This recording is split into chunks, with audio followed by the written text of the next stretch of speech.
Oui, bonjour, ITV Célébrité vous présente aujourd'hui Muriel Brosset, qui est poète et qui va nous raconter des choses extraordinaires avec sa façon bien à elle de nous parler. Thierry nous en parle avant.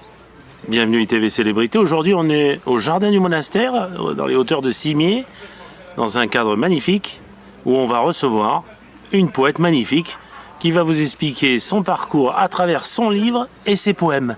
Vous verrez, très belle émission. D'ailleurs, Christian, tu la connais pas, mais tu vas t'apercevoir que le poème, c'est une vraie histoire d'amour. Encore une histoire d'amour, ça va vous plaire. Merci à vous. Je fais tout pour garder la flamme. J'ai mis les voiles. Partout je vois misère, j'entends colère, drame. Sous le vent, parfois guerre, dans son horrible trame. Avant que mon cœur crame, je fais tout pour garder la flamme.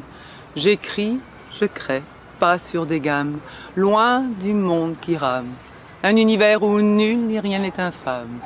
Je fais appel à votre sensibilité, messieurs, dames. Camouflée, frêle, ne pèse pas 20 grammes. Je voudrais simplement partager ce qui nourrit mon âme, car il ne vaut pas le coup d'être trop humble poussière. J'avais pris tant de râteaux que j'ai mis les voiles, mais j'avais accroché mon radeau aux étoiles, espérant qu'une d'entre elles, plus attentive que ses sœurs, entende sans lacune mes appels, soit réceptive à mes valeurs. Pour que beaucoup dans le bien je puisse me parfaire, je dois avant tout au loin les hisser pour lui plaire. Je laisse se dessiner mes rêves inouïs de bonheur sur la grande toile du temps, au goût d'éternité. En retour, dans l'amour, en princesse gâtée, ma sève réjouie de l'intérieur prend de son étoile sa sérénité. Alors du coup, longé d'une liesse sans frontières, en sort mon bateau doré à sa proue qui laisse tout derrière.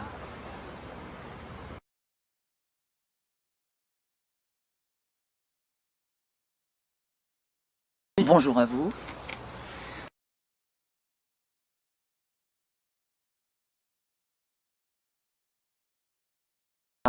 Sacrée question. Eh bien, l'enfance de la petite Muriel, je suis la quatrième d'une famille de 5 enfants. Mon papa était militaire de carrière, ma maman mère au foyer. Place difficile pour cet enfant était perturbée, car elle était décalée. Elle avait un monde intérieur et à l'extérieur, on lui trouvait que des reproches à lui faire. Donc elle avait du mal à se placer et pourtant, seule, dans son monde intérieur, elle était pleine de joie, pleine d'aspiration au bonheur. Donc il y avait un décalage entre mon monde intérieur et mon monde extérieur.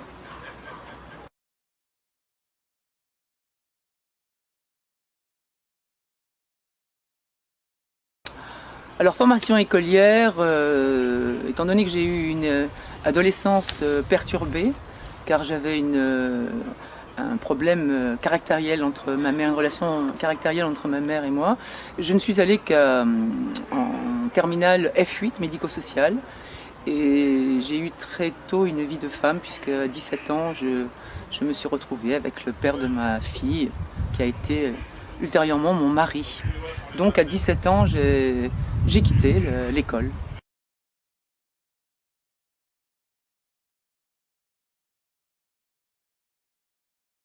Oh là là là, j'ai fait beaucoup de boulot, de job. J'ai commencé à l'hôpital, j'étais secrétaire médicale. J'ai fait ça pendant 2 ans. J'ai été maman, donc mère au foyer par la suite. Et à 27 ans, j'ai changé de direction totale puisque j'ai divorcé, cherchant à avoir le sens de ma propre vie. Je suis devenue démonstratrice dans les grands magasins, mais j'ai toujours considéré que c'était un moyen de subsistance, mais ce n'était pas vraiment la fonction que j'aurais forcément choisie. En fait, j'avais beaucoup de mal à me situer parce que je ne savais jamais si j'étais sociale ou si j'étais commerciale, parce que moi, tout enfant, j'étais une artiste. Je vibrais dans un monde qui n'était pas le monde dans lequel je pouvais vivre.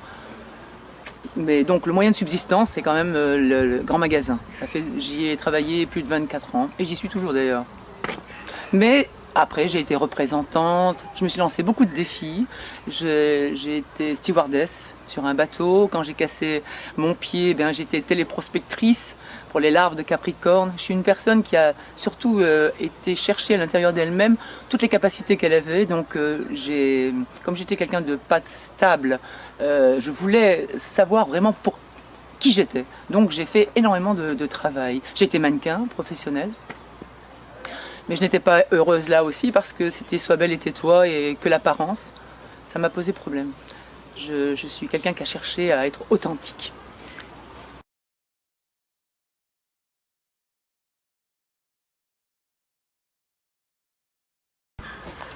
Je ne sais pas si comment est venue cette envie d'écrire. C'est venu avec moi. Je ne suis pas à proprement dit une personne qui a cherché à étudier la poésie. J'étais une enfant qui avait un mal-être existentiel énorme. Et l'écriture pour moi a été déjà un exutoire. Je confiais à ma feuille de papier ce que je ne disais pas à d'autres. Donc quelque chose qui sortait naturellement de moi. C'est la vraie Muriel qui avait beaucoup de blessures, beaucoup de meurtrissures. C'est quelque chose qui s'est imposé à moi, l'écriture.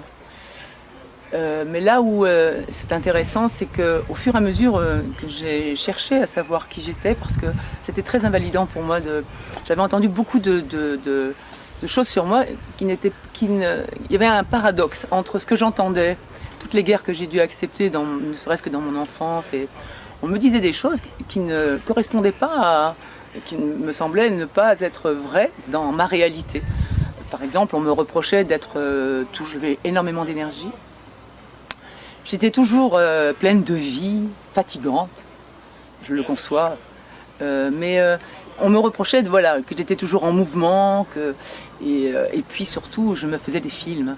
Je suis une artiste à l'état brut, et ça posait beaucoup de problèmes. Donc quand mon mal-être, eh bien, je l'exprimais dans l'écriture, c'était mon ami, ça a été un refuge.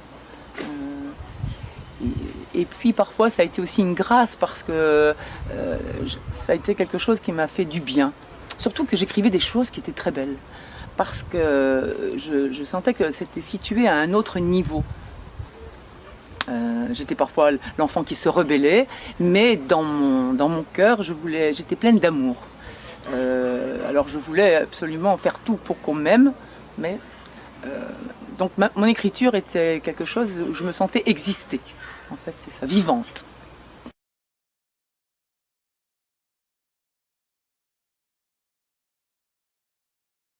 Des poèmes parce que comme je vous ai dit, c'était un exutoire. Donc à chaque fois que je rencontrais une difficulté, à chaque fois que j'avais une prise de conscience, j'écris parce que ça s'impose à moi. Et aussi parce que, comme je vous l'ai dit, ma poésie, c'est une mélodie intérieure. Et c'est ma meilleure amie. Et c'est surtout comme si je sentais un esprit protecteur à l'intérieur de moi qui me disait de m'élever pour pouvoir vivre, supporter ce que je vivais. Parce qu'en fait, j'avais un problème, je n'ai pas pris ma place. Je ne savais pas me défendre. J'avais une maman, j'ai beaucoup souffert de la relation caractérielle, fusionnelle, mais aussi sadomaso que j'ai eue avec ma mère. Et ça a été quelque chose de terrible pour moi. Je crois que c'est la personne que j'ai énormément aimée et que j'aurais voulu attirer son attention autrement que sur mes défauts. Et ça a été quelque chose d'invalidant et très impactant pour ma vie de femme. Donc ma poésie, je savais que j'étais quelqu'un. J'ai toujours su que j'avais une valeur intérieure, même si on ne la comprenait pas, on ne la voyait pas. Je savais que je l'avais. Et surtout parce que mon refuge était mon écriture, mais aussi ma foi. Je suis quelqu'un de croyant.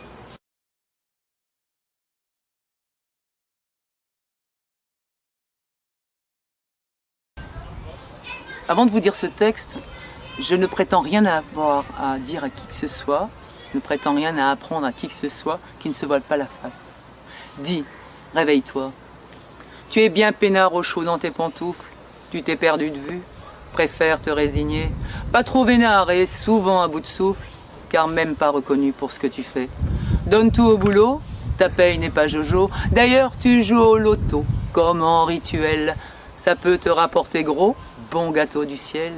Tes satanées prisons sont tellement fades, te font penser n'est qu'un con, tu t'en évades. Après le boulot, un répit bien mérité, comme ce fardeau tu le subis, ta liberté, tu suis les infos et t'abrutis de télé. Juteuse d'aube, remijotée chaque soir, jusqu'à l'aube, si excitée certains soirs. En fait, tes priorités se sont déplacées, tu te laisses bouffer par des banalités.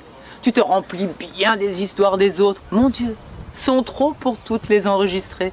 Tes yeux mi-clos voient somme toute défiler. Sec, tu en oublies ton histoire et l'autre avec qui au départ tu voulais partager. Eh, dis, réveille-toi, plus rien à lui dire. Tu partages quoi? Ce rien. C'est là le pire. Dis, qu'est-ce qu'il t'arrive? T'es à la dérive. Change ton cœur avant que tes peurs te mangent. Rappelle-toi avant, quand vous vous êtes connus, ciel pour toi, t'avais tes grands sentiments à nu. Tu ne visais que votre bien-être, ta cible. Prenais le temps de lui être disponible. Tu aimais l'énergie qui vous enveloppait et tu pensais de ce profit le mériter. Ta joie laissait tous tes râles à la traîne. Rappelle-toi, c'était ta bouffée d'oxygène. Ta loi était dictée par vos désirs charnels. Parfois, t'arrivais de sentir pousser les ailes. Souviens-toi du regard que tu lui portais. Viens à revoir son regard qui te reflétait. Vous aviez le projet de vous aimer, d'aimer, de vous donner, de vous dépasser, de vous apporter. Chaque jour, vous vous ressentiez vivant, pas mort. Avec cet amour, vous vous sentiez grand et fort. Et recherche l'erreur. Mais un peu d'honnêteté. Mais cherche dans ton intérieur ta vérité. Pourquoi vis-tu, acceptes-tu cette vie-là? Pourquoi te réduis-tu à un concept aussi bas? Dis, réveille-toi, plus rien à lui dire. Tu partages quoi?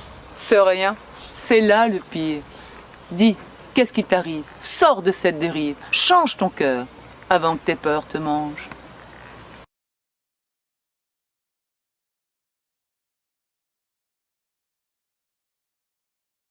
Alors voyez, vous posez une question qui me fait penser à quelque chose. Je ne sais pas où je vais chercher les inspirations. Je crois que justement je suis quelqu'un d'inspiré. D'abord parce que je suis quelqu'un de décalé dans le sens où je suis quelqu'un de très profond. Toute mon existence, j'ai travaillé à élever ma conscience. Et plus on élève sa conscience, on change de fréquence. Et à ce moment-là, on est dans le royaume de l'esprit. Et alors on est inspiré sur les thèmes, sur ce que l'on vit, c'est une manière de voir les choses qui nous permet de se sortir des tas de situations dans lesquelles j'ai pu me trouver. J'ai été victime de mes choix, de mes erreurs de choix, et je me suis retrouvée donc dans des situations parfois de vie qui ont été très très difficiles pour moi. Parce que j'étais quelqu'un de naïf. J'avais l'amour universel qui m'habitait, mais un manque de sagesse. C'est formidable, vous souriez Thierry, mais c'est formidable, cette cloche, au contraire. Je trouve que c'est empreint de solennité et ça correspond totalement au personnage que je suis, car je suis pleine de vie, mais indépendamment de ça, je suis vraiment quelqu'un de spirituel. Et c'est l'être. Donc vous croyez en Dieu? Ah oui, je crois en l'intelligence infinie, en la sagesse infinie, oui, en l'amour infini. Et effectivement, je crois en Dieu. Étant enfant, étant malheureuse, j'ai toujours eu la conviction d'un père bienveillant qui m'écoutait et qui voulait mon bonheur. Donc en fait, là où je me suis perdue, c'est qu'en voulant lui satisfaire à lui, et comme je convenais jamais, on m'a jamais mis dans des cases, donc je voulais aussi satisfaire aux uns et aux autres. Ça a été un amalgame, parce que j'ai toujours voulu être quelqu'un de bien. C'était très important pour moi, et c'est toujours important pour moi, les valeurs, la vertu pour la vertu.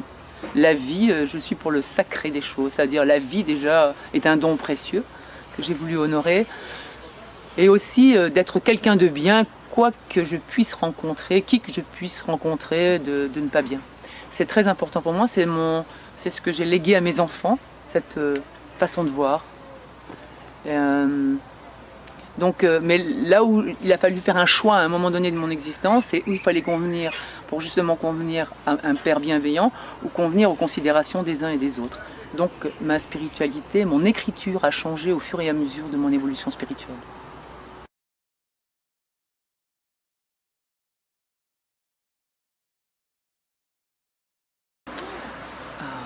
Ce que vous dites est très important, oui. Reconnu. Reconnu dans ce que je suis, oui. C'est très important. Tout le monde en a besoin. Vous savez, j'ai écrit dans mon livre que tout est une histoire d'amour, d'énergie, de reconnaissance dans la vie. Je n'avais jamais pris ma place. Il a fallu que je sois poussée dans mes retranchements. Il y a 2 ans de cela, après avoir fait tout un parcours sur moi, mes guerres, avoir vaincu des guerres que j'avais à l'intérieur de moi, parce que nous avons beaucoup de mal à être notre meilleur ami. En fait, souvent, notre meilleur ennemi, c'est nous-mêmes, car nous avons des réticences, nous avons peur, nous avons, on présume des choses, etc. Moi, j'ai travaillé toute ma vie, mais je me suis toujours remis en question. Ma vie est une perpétuelle évolution, parce que j'avais ça dans mon esprit, et grâce à mon écriture. Mais il y a 2 ans de ça, j'ai perdu des repères extérieurs en une soirée. Après avoir fait un livre en 2003, grâce à une rencontre, cette même rencontre a fait que ça s'est arrêté en une soirée, mais d'une façon tellement brutale que j'ai eu un choc, mais dans mes déflagrations totales, une déflagration totale dans mes énergies, qui fait que je ne pouvais plus avancer. Donc vous voyez, je me retrouve ici devant un monastère, mais je me suis retrouvée 3 mois après, parce que bon, la femme battante a continué à travailler, mais quand au moment des vacances, je ne pouvais plus avancer car je suis quelqu'un d'authentique, de vrai. J'ai fait une retraite pour la première fois de ma vie. Nécessité de revenir à moi, mais d'être aussi relié, centré et bien ancré dans ce que j'étais. Et là, j'ai compris quelque chose. J'ai passé ma vie, le fait d'avoir eu un manque d'amour au départ, de l'essentiel, me semblait-il, dans la reconnaissance de ce que j'étais, a fait que toute ma vie, j'étais une altruiste, ok, c'était bien. Donc ça voulait dire que j'étais empathique, j'avais la possibilité d'aimer beaucoup de gens, mais il y avait une personne que j'avais oublié d'aimer. C'est-à-dire que quand on me donnait un peu, bien, je donnais 100%, 150, 200. Mais il y avait une personne que j'avais oublié d'aimer, c'était moi. Alors, j'ai voulu me reconnaître. C'est pas j'ai voulu, je me suis reconnue, car on m'avait fait quelque chose. Moi qui avais toujours voulu que les gens, suite à mon passage, ou en même temps, que je les fasse monter. Et je voyais à quel point on me faisait descendre, et que je ne le méritais pas. C'était une deuxième énorme injustice. Alors je me suis dit, cette fois-ci, Mumu, tu es une belle personne, tu mérites, après avoir fait tout le travail que tu as fait sur toi, tu mérites de montrer les valeurs que tu mérites d'avoir une place, et que non seulement quand tu auras ta place, c'est-à-dire que tu reprendras ton rang, eh bien tu pourras aider beaucoup de gens. C'est ça pour moi, c'est réécrire mon histoire, mais dans la réussite. C'est-à-dire que cette fois-ci, rendre à César ce qui est à César, et puis rendre à Muriel ce qui est à Muriel. Car toute ma vie, ma poésie, je l'ai parsemée sans compter sur tous les chemins où je suis allée. J'avais mon cœur en bandoulière, mais j'avais pas trop de sagesse. Aujourd'hui, le cœur et la sagesse, ça fait changer l'esprit, ça fait grandir. Et aujourd'hui, je pense qu'effectivement, je mérite d'être reconnue, et pourquoi pas connue, pour changer les situations extérieures de mon existence.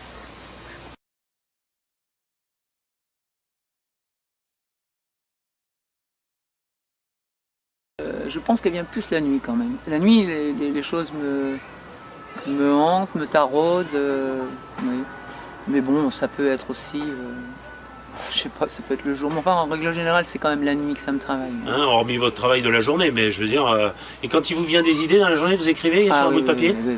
Ouais, je suis une artisane, je suis vraiment... oui, c'est au niveau des... J'ai des bouts de papier partout. Oui.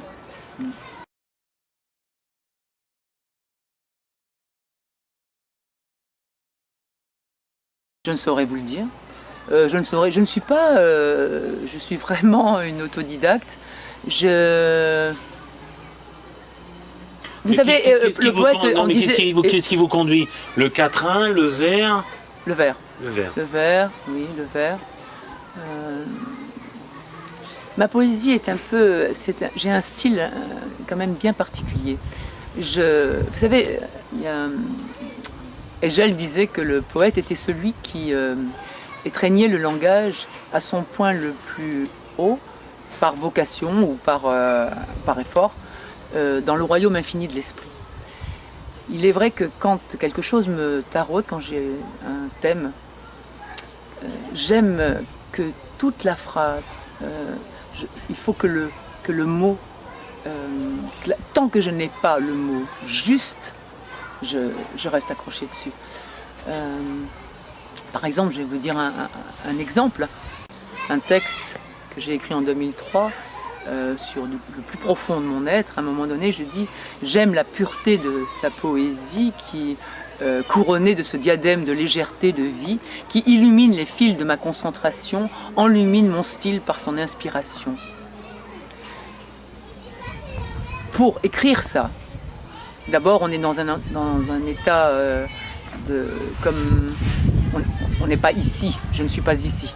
Je suis tellement à l'intérieur de mon être et dans mon royaume, de mon esprit. J'ai dû... c'est comme si je faisais quelque chose avec mes mains. C'est énorme, c'est mon esprit qui... ça fume, quoi, je veux dire. J'accouche de moi-même, j'accouche.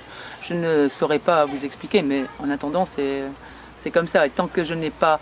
Il faut que ce soit non seulement un sens profond, mais il faut aussi qu'il y ait une mélodie.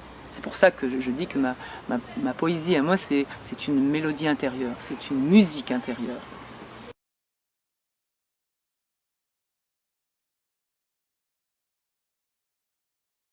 Non, je n'ai pas écrit un livre sur mes poèmes. J'ai, à un moment donné de mon existence, une nécessité était pour moi de me reconnecter à la vérité de mon être. Ça m'avait été suggéré par mon compagnon. Belle rencontre, quelqu'un qui m'avait regardé pour ce que j'étais. Donc effectivement, j'avais tous ces poèmes, tous ces textes.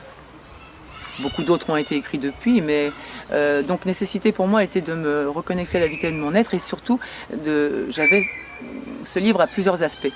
Il avait le but d'abord d'éradiquer des souffrances que j'avais à l'intérieur de moi, poussiéreuses et bien calfeutrées dans mon jardin secret. Mais il avait aussi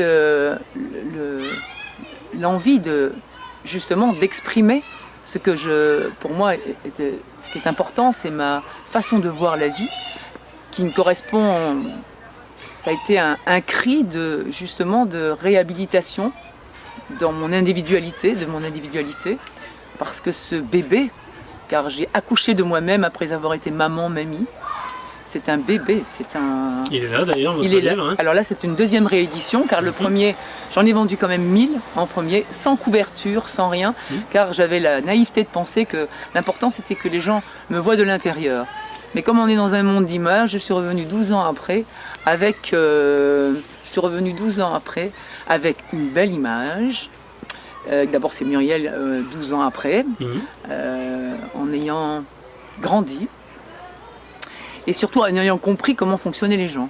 Car comme les gens sont dans l'image, eh bien, j'ai voulu mettre l'image et la profondeur en même temps.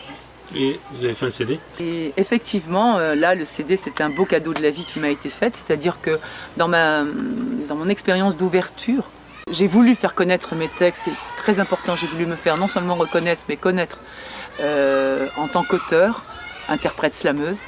J'ai fait des vidéos sur YouTube, j'ai fait ça dans la nature avec un photographe, j'ai fait les choses au mieux. Et cette expérience de YouTube m'a fait rencontrer de belles rencontres. J'ai rencontré un ami, Aimé Constant Lasme, qui est d'ailleurs chef de chœur à la chorale Chœur Vivant du Monde. Et il m'a mis 13 musiques sur 13 de mes textes. Et c'est un très beau cadeau qui a été fait pour moi. qui m'a été donnée de la vie, car début d'une reconnaissance, quelqu'un m'a capté de l'intérieur, a capté mon authenticité, ma sincérité, et surtout a su que c'était le début de quelque chose. J'ai dit qu'il était temps que je m'aime, que je me reconnaisse, que j'avance et que je fasse connaître en pleine lumière les valeurs, l'éthique, parce qu'on est dans un monde où il n'y en a plus.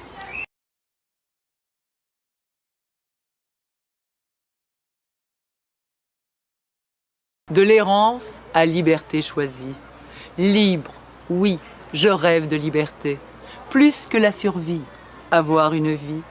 Plus que vie, vouloir réussir ma vie. Sombre poussière, je devais grandir, ombres et lumières les découvrir. Réconcilier dans ma globalité. Liberté d'être, liberté d'aimer. Ni plus paraître et ni plus jouer. En parfait accord avec mon être, pour faire corps avec chaque être. Sécher mes larmes, poser mes armes, au ripot du passé m'en dépouiller, ces châteaux renversés les oublier, infertiles barrières les casser, inutiles frontières les lever. Libre, oui, je rêve de liberté, la liberté d'attirer mes bonheurs, volonté d'humer ses bonnes saveurs, celle aussi d'écarter anciennes peurs, fiel proscrit, accompagné de terreur. Oui, m'ouvrir, avancer, choisir, oser, sentir, écouter, dire, contempler, découvrir, me braver, offrir, donner, croire, mériter, savoir, déclamer, m'asseoir, regarder, voir et admirer. J'achève traversée du silence, sève projetée en transparence, rêve de liberté de conscience pour l'humanité dans sa déviance, pour tous ces sacrifiés d'innocence. J'élève mes pensées d'ouverture, rêve de paix pour tous, la culture. Abat l'exploitation et mixture, droit à l'instruction pour la dignité, choix d'évolution pour la liberté. Plus de justice sur bonne mère, rêve propice, plein de lumière. Moi, humble poussière, prie l'univers, plus d'amour entre mes sœurs et frères. Toujours je porterai ces valeurs, fière.